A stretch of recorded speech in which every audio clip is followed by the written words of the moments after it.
الحمد لله نحمده ونستعينه ونستغفره ونؤمن به ونتوكل عليه ونعوذ بالله من شرور أنفسنا ومن سيئات أعمالنا من يهده الله فلا مضل له ومن يضلل فلا هادي له وأشهد أن لا إله إلا الله وحده لا شريك له وأشهد أن محمدا عبده ورسوله أما بعد فإن خير الحديث كتاب الله وخير الهدي هدي محمد صلى الله عليه وسلم وشر الأمور محدثاتها وكل محدثة بدعة وكل بدعة ضلالة وكل ضلالة في النار.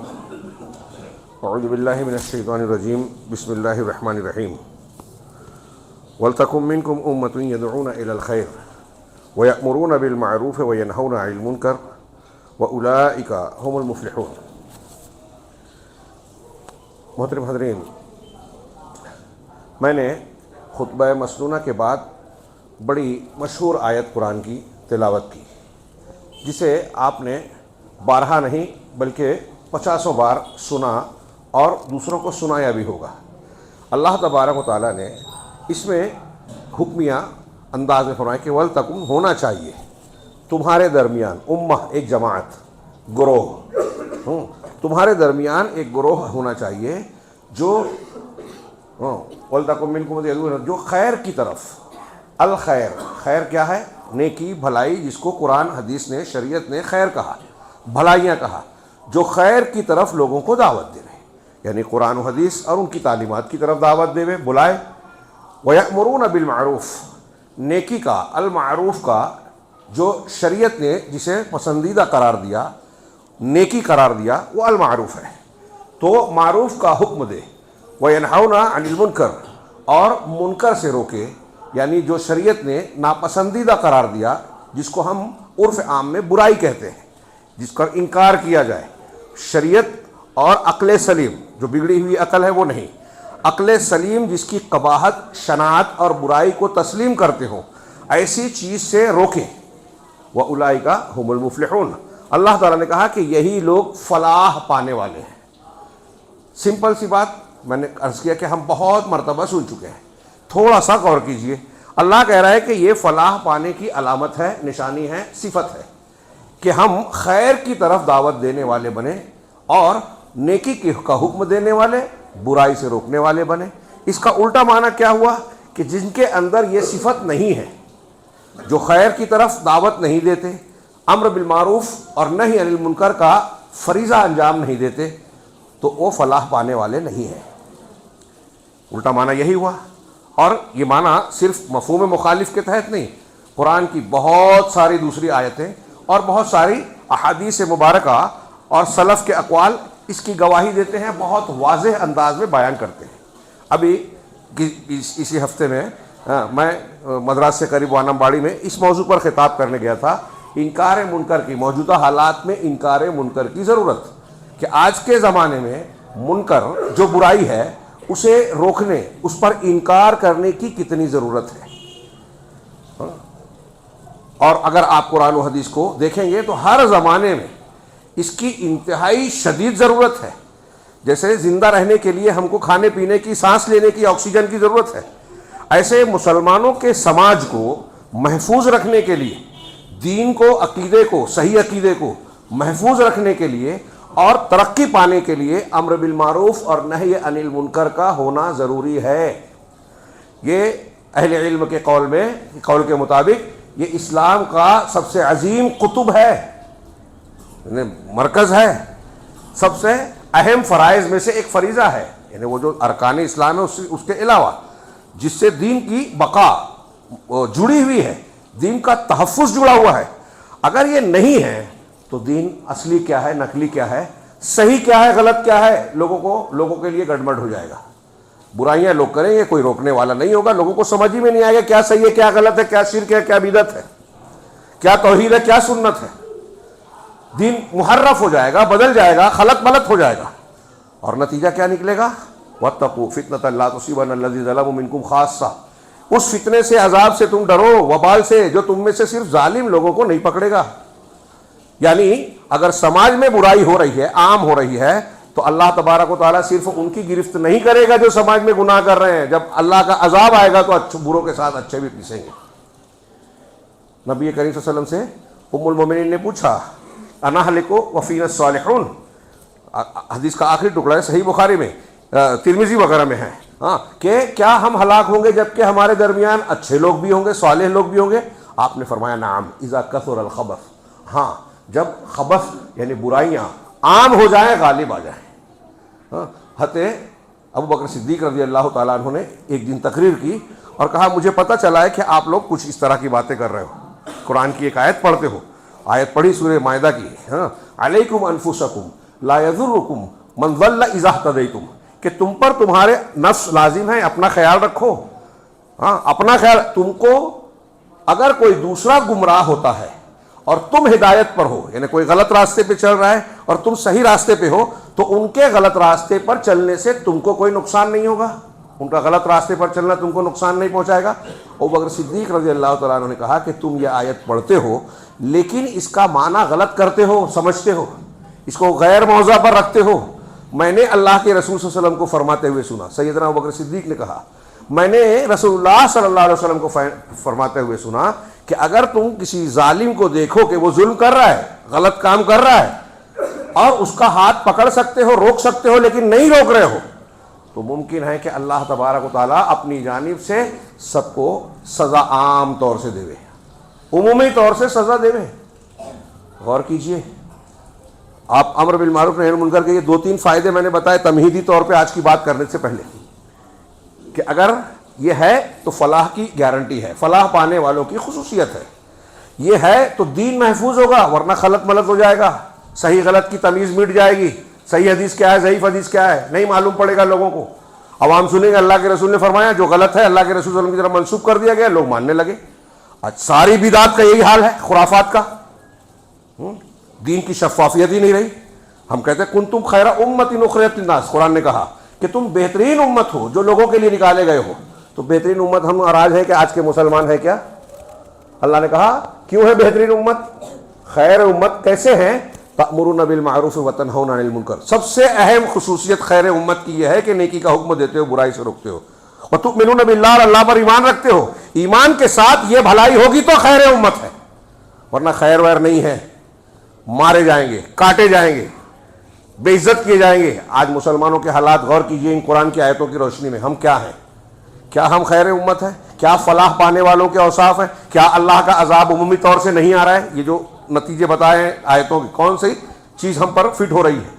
ہاں، اور ایک اس گفتگو میں ایک اور بات جوڑیے کہ مسلمانوں کی اور منافقین کی تین طرح کے لوگ ہوتے ہیں، ایک ہے وہ جو مسلم ہے، قرآن حدیث کو مانتا ہے، ایک وہ جو نہیں مانتا، وہ غیر مسلم ہے، کافر، مشرک ہم کیا کہتے ہیں، اور ان کے بیچ میں ایک طبقہ ہے جن کو ہم منافق کہتے ہیں، جو دکھاوے کا مسلمان ہے لیکن مسلمان ہے نہیں۔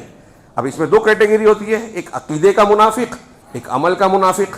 عقیدے کا منافق اصل میں مسلمان ہے ہی نہیں، اور عملی منافق عملی طور سے منافق تو ہے لیکن اس کے اندر ایمان ہے۔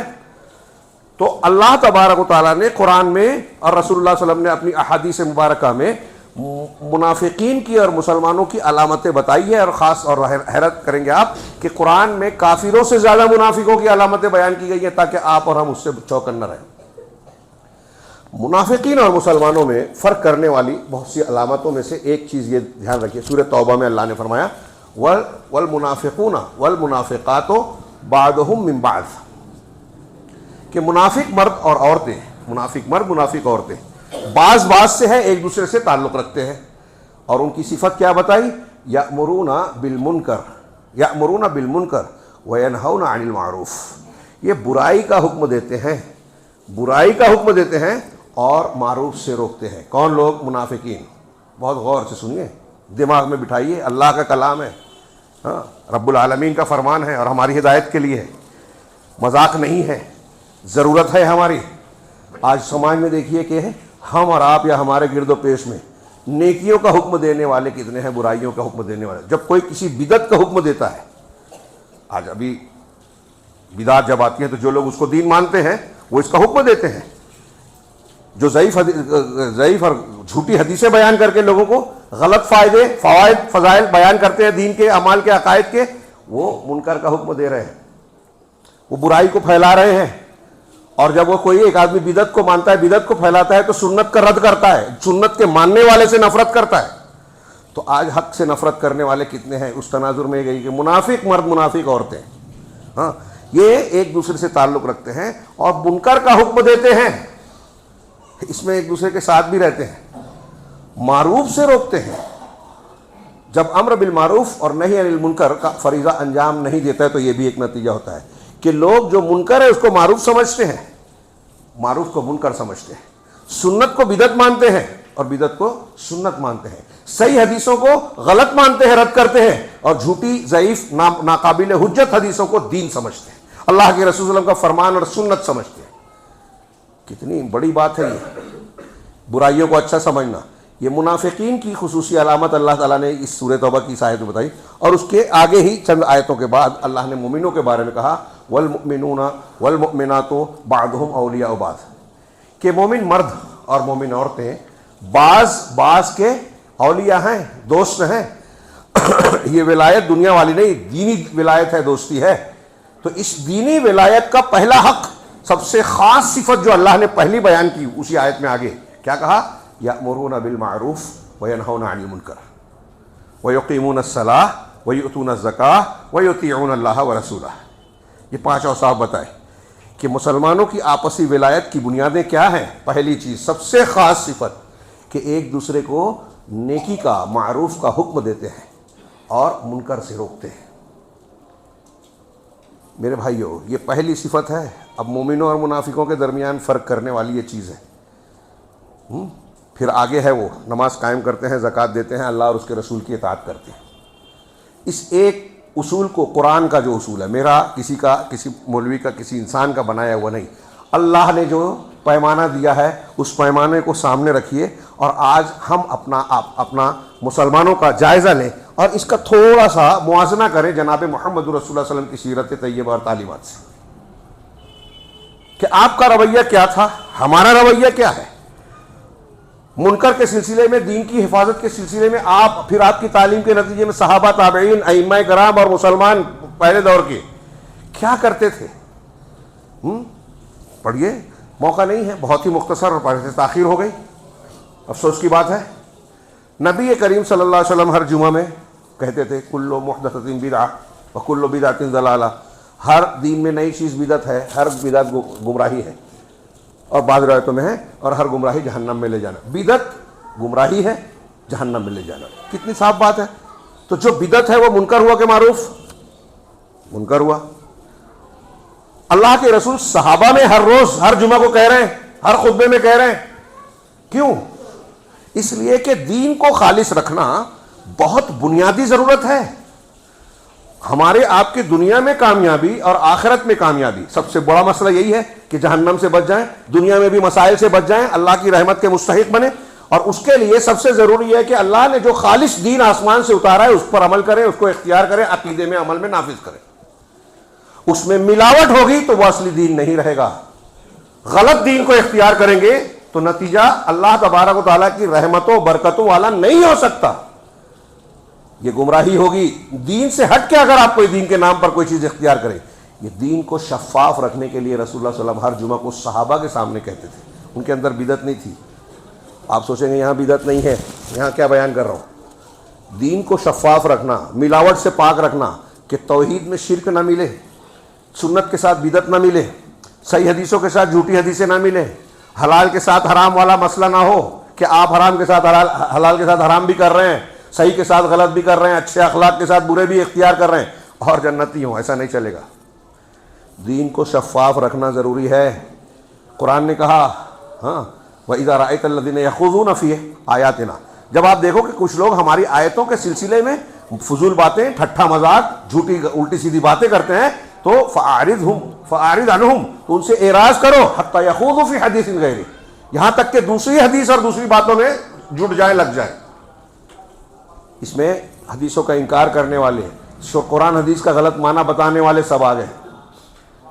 اللہ کی تنبیہ ہے، اللہ کے رسول صلی اللہ علیہ وسلم نے حضرت عائشہ کہتی ہے کہ اس کو آیت کو پڑھا اور کہا کہ دیکھو، وہ آیت پڑھی متشابہ اور محکم والی، کہ کچھ لوگ آئیں گے جو محکم آیتوں کو چھوڑ کر متشابہ کے پیچھے پڑیں گے، متشابہ یعنی جو حلال ہے حرام ہے کلیئر ہے، لیکن متشابہ یہ ایسا نہیں سمجھ میں آتا، وہ ویسا سمجھ میں نہیں آتا، کہیں اس سے کوئی معنی نکال رہے ہیں کہ نہیں میری سمجھ میں یہ آتا ہے، اور وہ چیزیں جو غیر واضح ہیں اس کو شریعت بنا کر پیش کرنے کی کوشش کریں گے. اور سارے بدعتی یہی کرتے ہیں. جتنے بدعتی بدعت کرتے ہیں وہ قرآن سے متشابہ کے طور پر استدلال کرتے ہیں، جو احتمال رکھتا ہے، لگتا ہے کہ یہ ثابت ہے لیکن ہوتا نہیں ہے.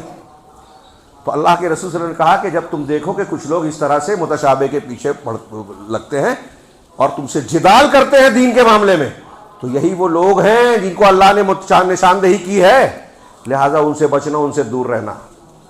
آج ہم لوگ بہت قابل بنتے ہیں ہمارے نوجوان. ہاں، اہل حق معتبر علماء سے زیادہ ان لوگوں کو سنتے ہیں جن کے یہاں علماء بتاتے ہیں کہ انحراف ہے، گمراہی ہے، بگڑے ہوئے ہیں، ان کو زیادہ سنتے ہیں، فارورڈ کرتے ہیں، سمجھتے ہیں کہ ہم بہت قابل ہیں. ہاں، ہمارے اندر اتنی لیاقت ہے کہ ان کی برائی ہم پر اثر انداز نہیں ہوگی، اور فارورڈ کرتے ہیں، دوسروں کو بھی قابل سمجھ رہے ہیں جن کو بھیج رہے ہیں کہ وہ بھی بچ جائیں گے. ہاں، اس میں رویہ کیا تھا؟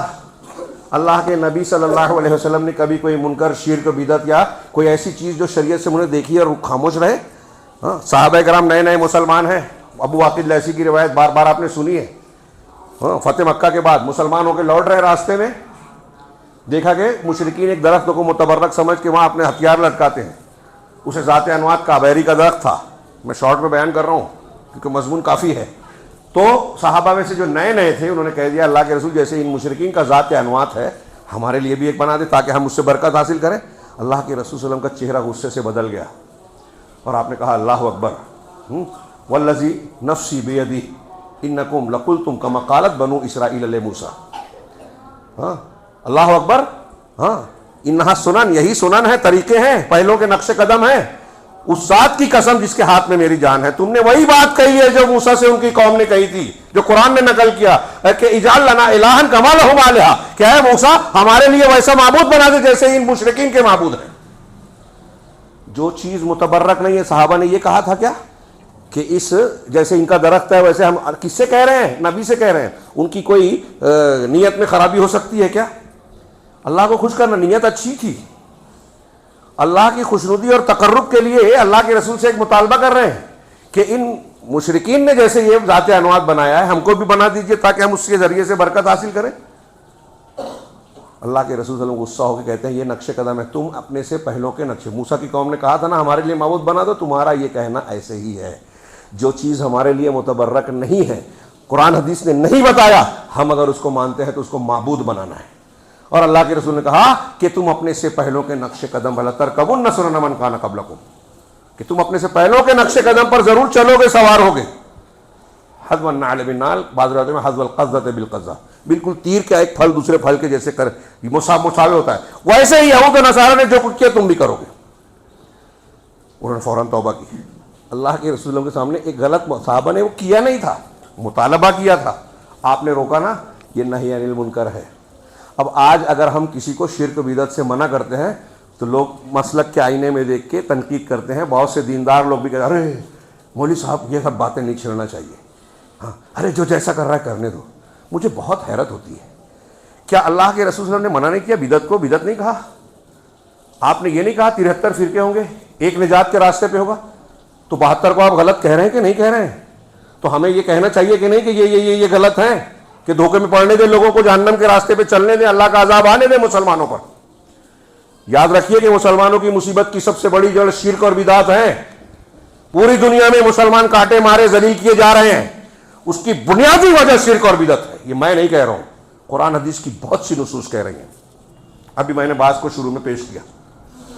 نبی کریم صلی اللہ علیہ وسلم کی میں نے ایک دو مثال دی، وقت نہیں ہے. صحابہ میں آئیے، صحابہ میں کیا کوئی ایسی غلط چیز دیکھ کے برداشت کرتا تھا؟ حضرت عمر کے زمانے کا واقعہ مشہور ہے. سبیغ بن عسل ایک شخص تھا، تمیمی، بنو تمیم کا، مدینہ آیا، کتابیں ساتھ میں لایا اور قرآن کی متشابہ آیتوں کو پڑھ کر لوگوں سے سوال کرتا کہ اس کا کیا، اس میں کیا ہے، وہ کیا ہے. یعنی لوگ اس سے دھوکے میں پڑیں یا سوال میں پڑیں، شریعت کے سلسلے میں شکوک و شبہات پیدا ہوں، ایسی باتیں پوچھتا تھا. حضرت عمر سے جا کے کسی نے بتایا، کہا اس کو بلاؤ. بلایا گیا، وہ آیا، کہا تم کون ہو؟ منن. تو کہا میں عبداللہ صبیغ ہوں، میں اللہ کا بندہ صبیغ ہوں. تو حضرت عمر نے کہا کہ میں عبداللہ عمر ہوں، اللہ کا بندہ عمر ہوں، کیا تم ایسا ایسا کہتے ہو؟ اس نے اقرار کیا۔ حضرت عمر اٹھے، اس کا سر پکڑا اور کھجور کی کچھ ٹہنیاں اور بعض روایتوں میں در رہا ہے لیا اور اس کے سر کو مارنا شروع کیا، اور اتنا مارا کہ خون بہنے لگا، اس کے چہرے پہ آ گیا۔ اس نے کہا عمر امیر المومنین بس کیجئے، میرے دل میں جو دماغ میں جو خناس تھا وہ باہر آ گیا۔ اسے چھوڑا، کچھ دن قید رکھوایا، پھر اسے بھیجا، بصرہ کا رہنے والا تھا، اور بصرہ کے والی سے کہہ دیا کہ دیکھنا، اس پر نظر رکھنا، لوگوں کو اس سے منع کر دو کہ اس سے بات چیت اور معاملات نہ کریں، اس کے حلقے میں نہ بیٹھے، اس کو اپنے حلقے میں بیٹھنے نہ دیں۔ تو نتیجہ یہ نکلتا تھا کہ سبھی کہیں جاتا تھا، مسلمان 4 مسلمان اگر بیٹھے ہیں، وہ وہاں بیٹھتا تو چاروں اٹھ کے چلے جاتے تھے، کوئی بات نہیں کرتا تھا۔ ابھی وہ کھل کے بدعت نہیں کیا تھا، بدعت کے راستے پہ جا رہا تھا۔ حضرت عمر اور صحابہ کا یہ رویہ تھا اس کے ساتھ۔ ہم کہتے ہیں ارے یہ تو اس کا معاملہ ہے، کوئی بات نہیں، دوسرے کے پھٹے میں کیا ٹانگ اڑانا، اللہ کے دین کا بگاڑ رہا ہے، ٹھیک ہے، میرے ابا کو بولے گا تو پھر مجھ کو غصہ آئے گا، اللہ کو بھی برا بولے گا، شریعت کے خط کھلواڑ کرے گا، کوئی غصہ نہیں آئے گا، یہ دین نہیں ہے۔ ہاں، یہ ہمارے اوپر جو مختلف عذاب آ رہے ہیں نا، پریشانیاں، اللہ سنتا نہیں ہے۔ امر بالمعروف نہی عن المنکر کے نہ کرنے کا ایک نتیجہ قرآن حدیث میں بتایا گیا ہے۔ اللہ کے رسول نے فرمایا کہ تم ضرور نیکی کا حکم دو، ضرور برائیوں سے روکو، شرک بدعت سے روکو، حرام سے روکو۔ اور پھر ہم سب جانتے ہیں ہاتھ سے، زبان سے، دل سے جس کی جیسی طاقت ہے اس کے اپنے آداب اور احکام ہے، تفصیل یہاں موقع نہیں ہے۔ ہاں، عام حالات میں حاکم ہاتھ سے روکے گا، لیکن آپ اپنے گھر میں روکیں گے، اب آپ کا بیٹا نماز نہیں پڑھتا، آپ نے نہیں مارا، نہیں روکا، نہیں بولا، ٹوکا، تو اللہ کے ہاں جواب دینا پڑے گا، بچیں گے نہیں۔ وہاں حق ہے، ضروری ہے ہاتھ سے روکنا، ہاتھ سے حکم دینا، زبان سے سمجھانا۔ ہاں ہے نا، من رأى منکم منکرا والی حدیث، حضرت عبداللہ بن مسعود کی حدیث کہ جو ہاتھ سے جہاد کرے وہ مومن، پھر جو زبان سے جہاد کرے وہ مومن بدعتیوں سے، ہاں، اور جو دل سے جہاد کرے وہ مومن۔ اس کے بعد رائی کے دانے کے برابر ایمان نہیں ہے۔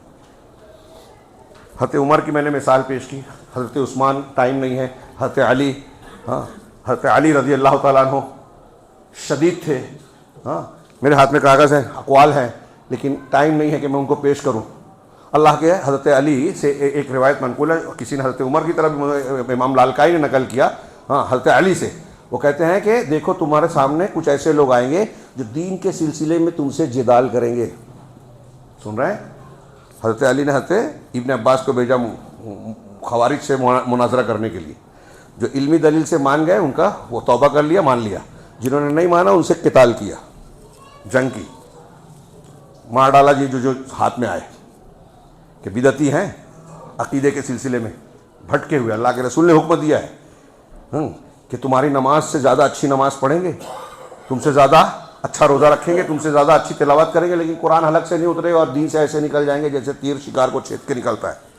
اب آج ویسی نماز کوئی پڑھے تو ہم اس کو لائک کریں گے، تھوڑی سی کوئی اچھائی نظر آ جاتی ہے تو اس سے ہم لوگ متاثر ہو جاتے ہیں۔ اللہ کے رسول نے یہی بتایا کہ ظاہری خوبیوں پہ مت جانا، عقیدہ دیکھنا، اس کا منہج دیکھنا کیا ہے۔ وہ دکھائی دینے میں سارے بدعتی کچھ نہ کچھ اچھائیاں رکھتے ہیں، دھوکہ کھا جاؤ گے۔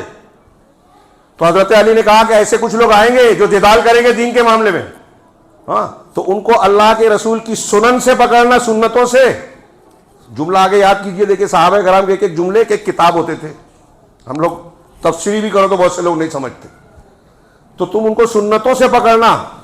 ہاں، اس لیے کہ آگے حضرت علی کا جملہ یاد رکھنے والا ہے، انہوں نے کہا فَإِنَّ کیا ہے أَعْلَمُ السُّنَّةِ أَعْلَمُ بِالْكِتَابِ او كما قال، کہ جو سنت کا سب سے زیادہ جاننے والا ہوگا، حدیثوں کو جاننے والا ہوگا، وہی اللہ کی کتاب کو سب سے زیادہ جاننے والا ہوگا۔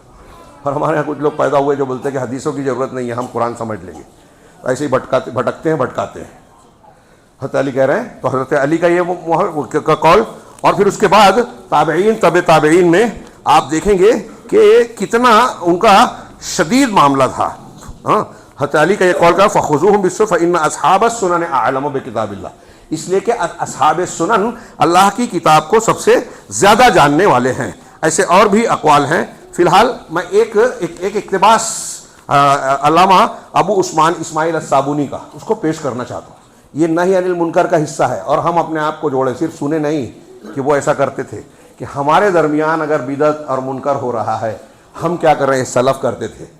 غلط مسلک اور منہج کا رد کرنا امر بالمعروف اور نہی عن المنکر میں شامل ہے۔ پھر سے جملہ دہرا رہا ہوں، یاد کر لیجئے کہ جو غلط مسلک ہے، گمراہی ہے، بدعات ہیں، ان کا رد کرنا کہ یہ شریعت نہیں ہے، یہ نہی عن المنکر کا حصہ ہے، اور ہم کو اور مسلمانوں کو اور اسلام کو زندہ رکھنے کے لیے اس پر عمل کرنا لازم ہے۔ اگر ہم یہ نہیں کریں گے تو عذاب آئے گا۔ میں نے کچھ دلیلیں شروع میں بیان کی۔ ہاں، مسلمانوں پر فلسطین میں جو عذاب آ رہا ہے، ہمارے گھروں پر بلڈوزر چل رہا ہے، ہماری کوئی حیثیت اوقات نہیں رہ گئی ہے، مارا کوٹا جا رہا ہے، اس کی بڑی وجہ یہ جو ہم بولتے ہیں نا چھوٹی موٹی چیزیں، وہ نہیں ہے، بیسیکلی مسلمانوں کے درمیان شرکیات کا آنا، خرافات و بدعات کو دین سمجھ کر اللہ کے دین کا مذاق اڑانا، اس کی مخالفت کرنا ہے۔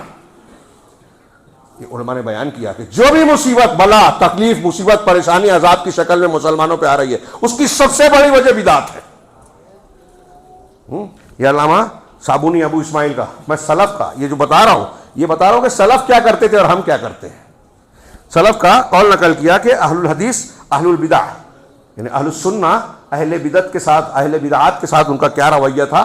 یہ ایک اقتباس 3 ہے، لیکن وقت نہیں ہے، کبھی موقع رہا تو یہ پڑھیں گے۔ یہ بہت اہمیت کا حامل میں اسے مانتا ہوں۔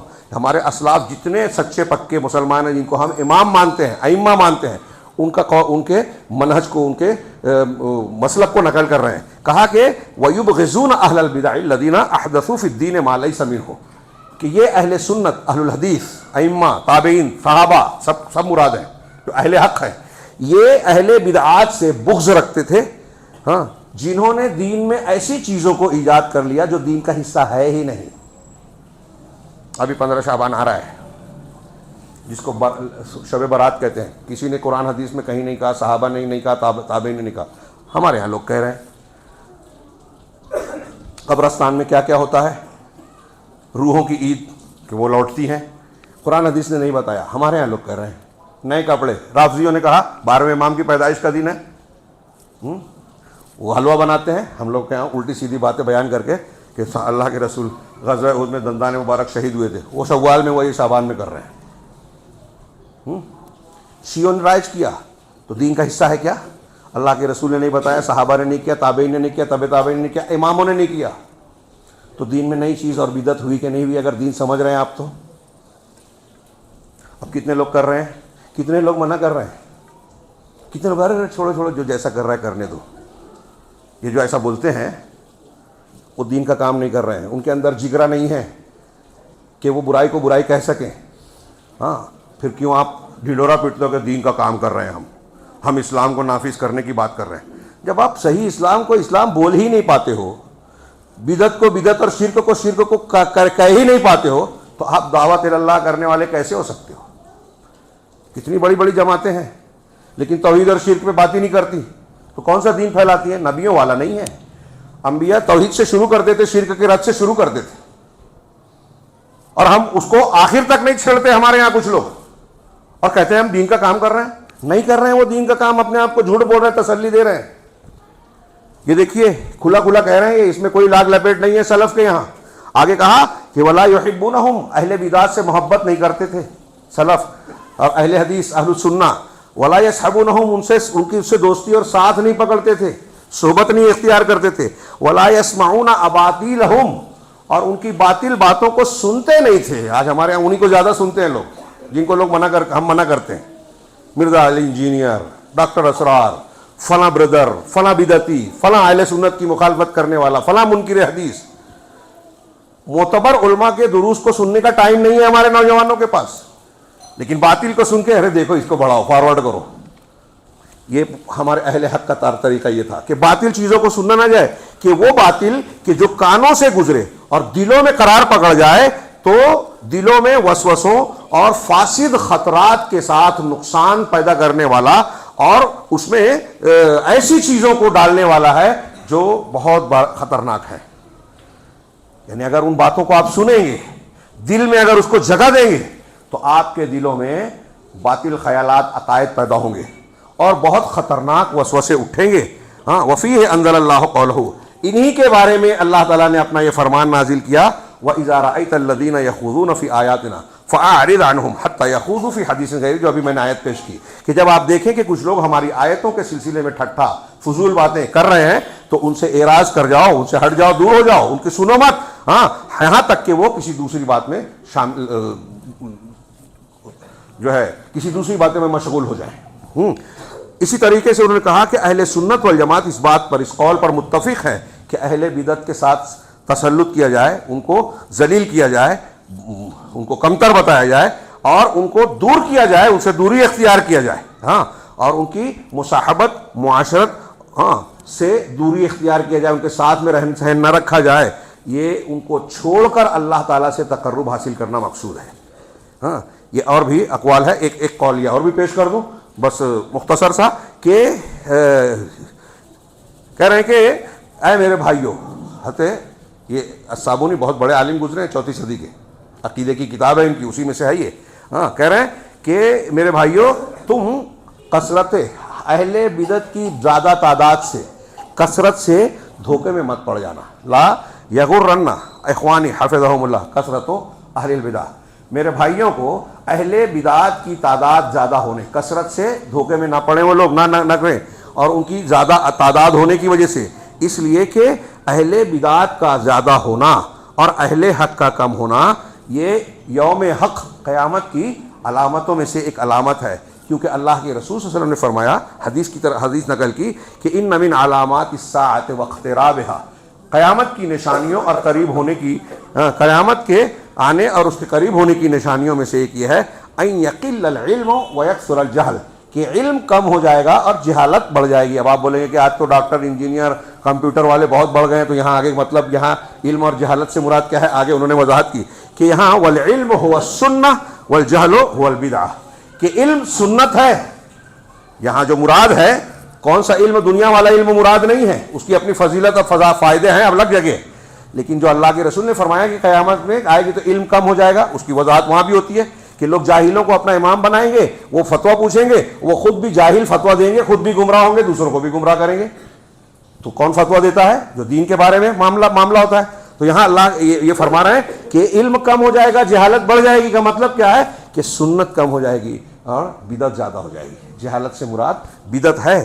اسی طرح اللہ کے رسول صلی اللہ علیہ وسلم کا یہ بھی فرمان ہے کہ الایمان لا یعرض الی المدینہ کما تعرض الحیۃ الی جحرہا، کہ ایمان مدینہ کی طرف اس طرح پلٹ آئے گا جیسے سانپ اپنے بیل سے کتنی بھی دور چلا جائے اپنے بیل کی طرف لوٹ جاتا ہے۔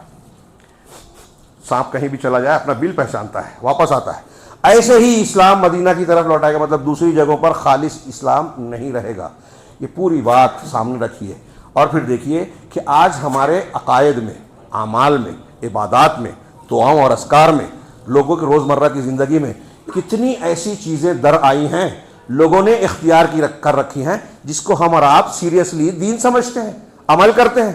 ابھی یہ جو 15 شعبان، میں نے کچھ چیزوں کی طرف اشارہ کیا، 15 شعبان جو آ رہا ہے اس کی فضیلت میں قرآن حدیث نہیں ہے، کچھ اس کی فضیلت میں جو بھی اعمال ایک بھی عمل ثابت نہیں ہے، ایک بھی۔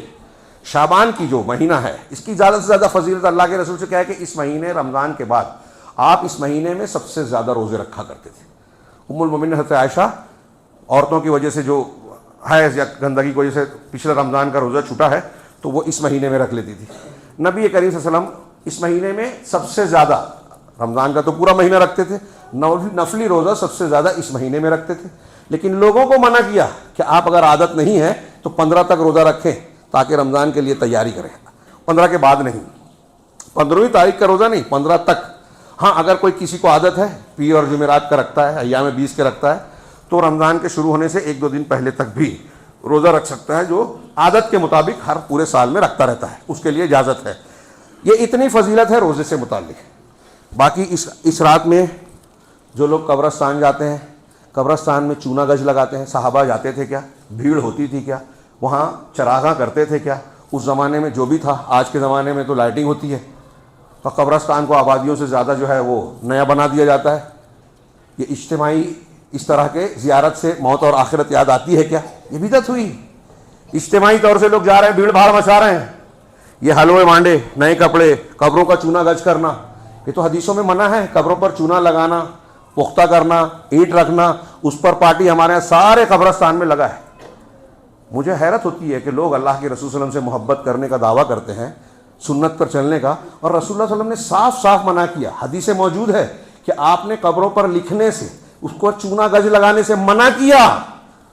ہمارے بعض علماء نے، میں نے ایک تقریر سنی، علامہ احسان کہتے تھے کہ مجھے چھوڑیے ایک ضعیف حدیث لا دیجیے جس میں قبروں کو پختہ بنانے یا چونا لگانے کی تعلیم دی گئی ہو، چاروں اماموں میں سے کسی ایک امام کا قول بتا دیجیے، نہیں ملے گا آپ کو۔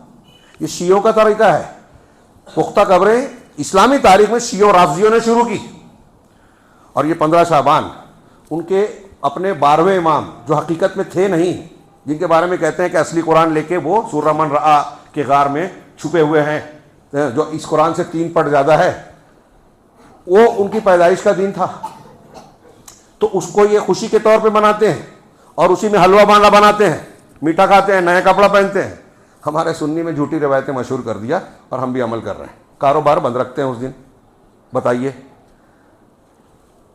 رمضان المبارک جو 1 مہینے بعد، اس کے 15 دن کے بعد شروع ہونا ہے، 15 شعبان کے 15 دن بعد، اس میں لیلۃ القدر ہے۔ لیلۃ القدر کی جو فضیلت ہے، صحابہ، مسلمانوں اور اللہ کے رسول صلی اللہ علیہ وسلم نے جو اس کی کا اہتمام کیا، وہ اہتمام اس سے زیادہ اہتمام آج بدعتی مسلمان لیلۃ 15 شعبان کو کرتا ہے۔ یعنی لیلۃ القدر کے مقابلے میں شیطان نے 1 رات یہ دے دی کہ اب یہاں محنت کر لو اور اس رات میں جو ہے عید کی تیاری کرنا۔ عید کی تیاری عبادت ہے، کپڑا نہیں، دھندا نہیں۔ تو عیدی لینے جاتے ہیں، اجر و ثواب لینے جاتے ہیں عیدگاہ میں، تو وہاں سناٹا ہوتا ہے، 2-4 لوگ، چند لوگ کچھ کرتے ہیں، پتہ نہیں کیا کر پاتے ہیں۔ اللہ کے رسول صلی اللہ علیہ وسلم، صحابہ کرام، اللہ کے رسول اپنی بیویوں کو اٹھاتے تھے لیلۃ القدر میں، قدر کی رات، تقدیر کی رات۔ تو سال میں جو تقدیر لکھی جاتی ہے نا، پورے سال کی، جو اللہ تعالیٰ فرشتوں کو دیتا ہے کہ اس سال میں یہ مرے گا، یہاں پیدائش ہوگی، اس کا نقصان ہوگا، اس کا فائدہ ہوگا، یہ جو سالانہ تقدیر ہے، یہ لیلۃ القدر میں دیتا ہے اللہ تعالیٰ، 15 شعبان کو نہیں۔ ایک تو قول وہ سورہ دخان کی جو آیت ہے، انا انزلناہ فی لیلۃ مبارکہ کے بارے میں، اکرمہ وغیرہ کا ایک دو قول ہے کہ یہ 15 شعبان ہے، لیکن سارے مفسرین نے رد کیا کہ قرآن سے اس کا رد ہوتا ہے کہ لیلۃ مبارکہ، مبارک رات لیلۃ القدر ہے، اور لیلۃ القدر رمضان میں خود قرآن سے ثابت ہوتا ہے۔ شہر رمضان الذی انزل فیہ القرآن، رمضان ہی وہ رات ہے جس میں قرآن نازل ہوا۔ انا انزلناہ فی لیلۃ القدر، ہم نے قدر کی رات میں نازل۔ قدر کا ایک معنی تقدیر بھی ہے اور ایک معنی قدر و منزلت والا بھی ہے، تو یہ تقدیر کی رات رمضان میں ہے، لوگوں نے بنا دیا 15 شعبان کو۔ اسی طریقے سے اس کی فضیلت میں بہت سی حدیثیں، جھوٹی حدیثیں بیان کی جاتی ہے۔ ابھی وقت نہیں ہے، میں صرف اشارہ کر دیا ہوں۔ مردوں کی عید اور روحوں کی واپسی والا عقیدہ خالص ہندوؤں کا عقیدہ ہے۔ اسلامی عقیدے کے مطابق انسان مر جانے کے بعد اس کی روح لوٹتی نہیں ہے۔ اس کی بس 20 دلیلوں میں سے ایک دلیل کی طرف اشارہ کروں کہ ہم حدیثیں جانتے ہیں کہ ارواح جو غزوہ احد میں شہید ہوئے، ان کے بارے میں اللہ کے رسول نے فرمایا کہ ان کی شہداء کی روحیں جنت میں سبز پرندوں کے قالب میں ہیں۔ اللہ نے ان سے پوچھا کہ تم کو اور کچھ چاہیے، اور کچھ چاہیے؟ خود اللہ پوچھ رہا ہے ان سے۔ تو شہداء احد نے کہا کہ اللہ، ہم نے جو سوچا تھا، کہا تھا، اس سے بہت زیادہ ملا ہے یہاں جنت میں۔ دنیا میں کسی کو کتنا بھی مل جائے، سب سے بڑا مالدار بن جائے، پھر بھی بھوک مٹتی نہیں ہے۔ غریبوں کی پراپرٹی ہٹیانے کے چکر میں دیکھیے یہاں کے سیٹوں کو، پیٹ بھرتا ہی نہیں ہے۔ یہاں تمنا ختم نہیں ہوگی، لیکن جنت ایسی جگہ ہے کہ بندہ کہے گا کہ جو ہم چاہتے تھے اس سے زیادہ ہے۔ یہاں جو چاہتے پورا ہی نہیں ہوتا، پیٹ ہی نہیں بھرتا، وہاں نہیں۔ تو بہرحال اللہ پوچھے گا کہ نہیں اور کچھ چاہیے؟ تو آخر میں جب اللہ تعالیٰ کئی مرتبہ ان سے اللہ تعالیٰ نے پوچھا، تو انہوں نے آخر میں کہا کہ اللہ، اگر تو پوچھ ہی رہا ہے تو پھر ہماری خواہش یہ ہے کہ تو پھر سے ہم کو دنیا میں بھیج، ہم پھر سے تیرے راستے میں شہید ہو کے یہ اعلیٰ مقام پانا چاہتے ہیں۔ تو اللہ نے ان کو جواب دیا، یہ اللہ کے رسول صلی اللہ علیہ وسلم فرما رہے ہیں، اللہ نے ان کو جواب دیا کہ میرا یہ قانون ہے، یہ طے ہو چکا میرے پاس کہ جو دنیا سے آ گیا وہ واپس نہیں لوٹ سکتا، اس کی روح واپس دنیا میں نہیں جائے گی، علیین سجین میں ہوگی۔ کتنی کلیئر بات ہے۔